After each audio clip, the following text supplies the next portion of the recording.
So I yield back to the gentleman. You know, the people of this country are tired about this problem being used for political purposes on the left and the right. The American people just want to see this issue solved. American people are smart. They recognize that the longer that we delay taking action, the bigger the problem gets.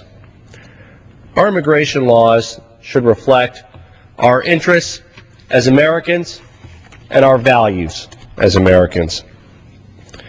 But we need to treat this as something to solve, not an opportunity for politicians to score points on the left or points on the right by preying on our legitimate or illegitimate concerns or prejudices. Yes, we truly are a nation of laws, but we are also a nation of immigrants. We need to make sure that immigrants obey our laws, learn English, pay their taxes, and then we welcome them as our American brothers and sisters. It's amazing to see some of the non-conventional alliances, some of the groups that have been pushing for immigration reform. Among the strongest has been the faith-based community. Now, while I have many people who have supported me in the past who are of the Catholic faith, the Archbishop Chaput in Denver is somebody who I don't agree with on a lot of social issues. He and I disagree on many issues, such as a woman's right to choose.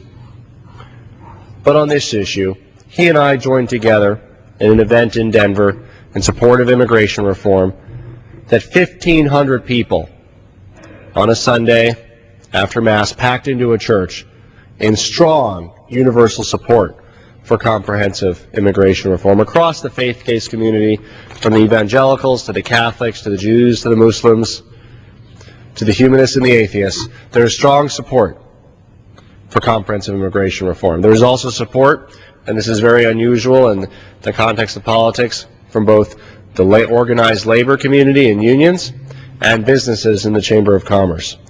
Among the strongest advocates for immigration reform have been high-tech businesses, chambers of commerce, arm in arm with their workers, their unions. It's very rare to see that happen here in Congress. And yet, why hasn't Congress achieved anything? It seems like politicians on both sides of the aisle have preferred to keep this issue out there. Is it to rally their base? Is it to talk about the undocumented, about why they need more time to do something? And yet both sides have refused to take action. And it will take both sides working together to solve this issue with an American solution. Obey our laws, learn English, pay taxes, and welcome to America. This has always been our message and needs to continue to be the underlying values with which we construct an immigration system that works, restore the rule of law to our nation,